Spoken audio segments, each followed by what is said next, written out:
CCTV લાગ્યા છે। એ CCTV ફૂટેજમાં કેદ થયો હતો એ વિડીયો, અને વિડીયો પણ ટીવીની સ્ક્રીન પર આપ જોઈ રહ્યા છો કે જેમાં સ્પષ્ટ દેખાય છે કે કેવી રીતે અમદાવાદના રનવે 23 ઉપરથી ટેક ઓફ થયેલું આ પ્લેન છે ધડાકાભેર ક્રેશ થઈ જાય છે। પ્લેન ટેક ઓફ થયાની ગણતરીની ક્ષણોમાં જ આશરે લગભગ 600 મીટર જેટલું ઉડે છે અને ત્યારબાદ હાઇટ ગુમાવવાનું ધીમે ધીમે શરૂ કરે છે અને અતુલ્ય હોસ્ટેલના બિલ્ડિંગ પર ત્યારબાદ આ પ્લેન છે એ ક્રેશ થઈ જાય છે।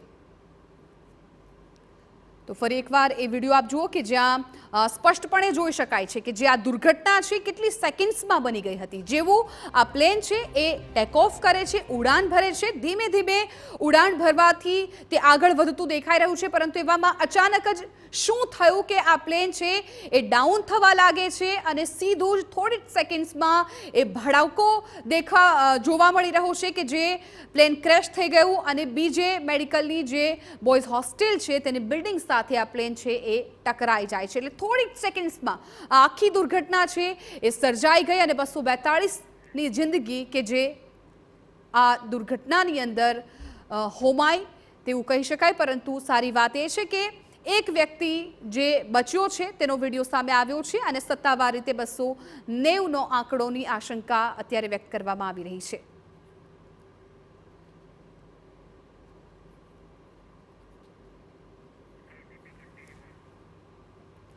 તો પ્લેન ક્રેશ દુર્ઘટનામાં સૌથી મોટા સમાચાર મળ્યા છે કે જ્યાં પૂર્વ મુખ્યપ્રધાન વિજય રૂપાણીનું પ્લેન દુર્ઘટનામાં નિધન થઈ ગયું છે। પ્રદેશ પ્રમુખ CR પાટીલે સત્તાવાર રીતે આ જાણકારી આપી હતી, પુષ્ટિ કરી હતી। તેમણે કહ્યું કે ભાજપ પરિવારને આ સૌથી મોટો આંચકો લાગ્યો છે।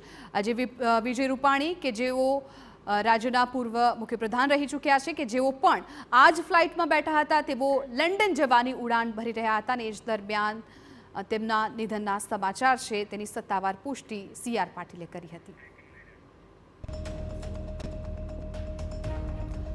તો દુર્ઘટનામાં મૃતદેહોની ઓળખ માટે કાર્યવાહી કરવામાં આવી રહી છે। મહત્વપૂર્ણ છે કે બીજે મેડિકલના કસોટી ભવનમાં સેમ્પલ લેવાની કાર્યવાહી અત્યાર સુધીમાં DNA તપાસ માટે 139 અરજી આવી છે। હજુ પણ પરિવારજનોની અરજી મળી રહી છે। કસોટી ભવનમાં મોટી સંખ્યામાં સ્વજનો હાજર છે। સ્વજનો લાંબી લાઇનમાં ઊભા છે। DNA ટેસ્ટ કરાવવા માટે સ્વજનોએ લાંબી લાઇનો લગાવી છે। આજે DNA ટેસ્ટ થયા બાદ 72 કલાક બાદ આ રિપોર્ટ મળશે। ઓળખ કરી મૃતદેહનો પરિવારને સોંપવામાં આવશે।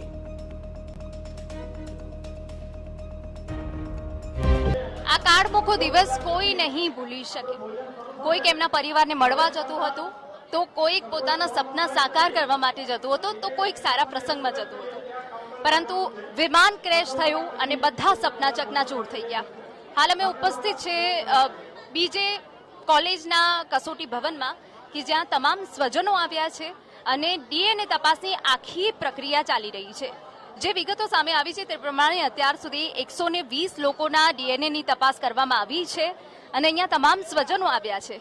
સૌથી દુઃખદ બાબત એ છે કે તમામ સ્વજનોની આંખમાં હાલ અશ્રુ છે અને બધા જ જે લોકો છે કે જે હાલ પોતાના સ્વજનની ભાળ મેળવવા માટે DNA તપાસ કરવા માટે અહીંયા આવી પહોંચ્યા છે। આપ આ સ્વજનોના પણ દ્રશ્યો જુઓ કે જ્યાં એ લોકોની આંખમાં આંસુ છે, એ લોકોના ચહેરા ઉપર એક ગભરાટ છે, બસ શોધ છે તેમના સ્વજનની। તો હાલ કસોટી ભવનમાં આ તમામ જે સ્વજનો છે તે આવ્યા છે। DNA તપાસની આખી પ્રક્રિયા ચાલી રહી છે। અહીંયા માહોલ પણ ખૂબ ગમગીન બની ગયો છે। कैमरा पर्सन इमरान शेख साथ हिना चौहान, अहमदाबाद। एक सैंपल कलेक्शन के बाद में उसका जो एक रिजल्ट आता है उसमें लगभग 72 घंटा लगता है।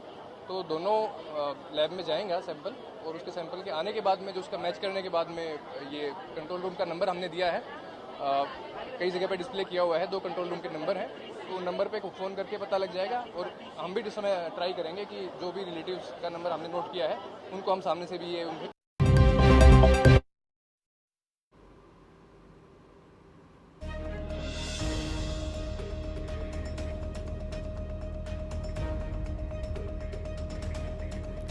તો આ તરફ સિવિલમાં બ્લડ ડોનેશન કેમ્પ પણ શરૂ કરવામાં આવ્યું। મોટી સંખ્યામાં યુવાનો બ્લડ ડોનેટ કરવા માટે પહોંચ્યા। 2 કલાકમાં 300થી વધુ યુવાનોએ બ્લડ ડોનેટ કર્યું છે। બ્લડ ડોનેશન સેન્ટર ખાતે ડોક્ટરોની ટીમ પણ વધારી દેવામાં આવી છે।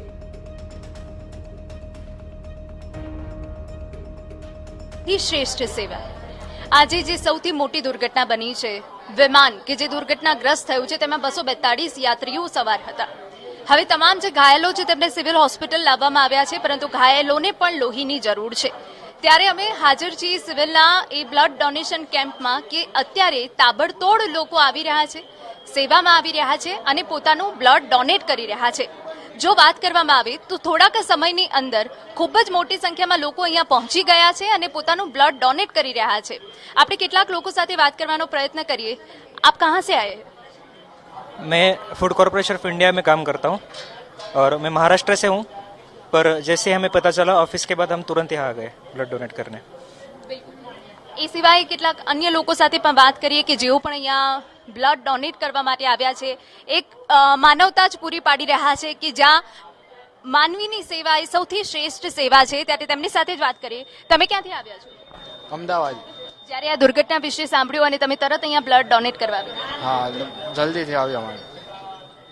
તો અહીંયા એક બાદ એક લોકો આવી રહ્યા છે. હવે એ પણ જાણવું જરૂરી બની જાય કે અત્યાર સુધી કેટલા લોકો થોડાક સમયની અંદર આવ્યા છે. અમારી સાથે મેડમ જોડાયા છે, તેમની સાથે વાત કરીએ. શું નામ છે આપણું? ડૉક્ટર સંગીતા શાહ. ડૉક્ટર સંગીતા, થોડાક સમયમાં અત્યાર સુધી કેટલા લોકોએ બ્લડ ડોનેટ કર્યું છે? અત્યાર સુધી કુલ 310 લોકોએ બ્લડ ડોનેશન કર્યું છે અને હજી બી ડોનેશન ચાલુ છે. અને કેટલા બધા ડોનર્સને અમે એમનો કોન્ટેક્ટ નંબર ને બધું લઈને અત્યારે પાછા મોકલ્યા છે, કારણ કે બ્લડની અત્યારે એટલી બધી રિક્વાયરમેન્ટ નથી અને જે પ્રમાણે જેટલી જરૂર છે એ પ્રમાણેનું બ્લડ અત્યારે ઓલરેડી અમે કલેક્ટ કરી લીધું છે. અને જેવી આ ઘટના બની એવી તરત જ અમે લોકોએ ઓ નેગેટિવ જેટલા બી યુનિટ્સ હતા એ અમારી પાસે બ્લડના, એ બધા અમે ત્યાં ટ્રોમા સેન્ટરમાં મોકલી દીધા કે તાત્કાલિક જો કોઈને બ્લડ ચડાવવું હોય તો આપણે ગ્રુપ કે ક્રોસમેચ કર્યા વગર સીધું જ એને આપી શકીએ. અને એ સિવાય અમે કેટલા બધા ઓ નેગેટિવ ડોનર્સને કોલ કર્યા. બીજી બધી blood bank, UN Mehta, GCRI, kidney, એ બધી જગ્યાએથી પણ અમે ઓ નેગેટિવ બ્લડ તાત્કાલિક ધોરણે મંગાવી લીધું અને આખી પરિસ્થિતિ બધી વ્યવસ્થિત અમે લોકોએ બધું સેટલ કરી દીધું છે. બસ તો આખું મેનેજમેન્ટ અત્યારે કઈ રીતે ચાલી રહ્યું છે, કારણ કે મોટી સંખ્યામાં લોકો આવી રહ્યા છે?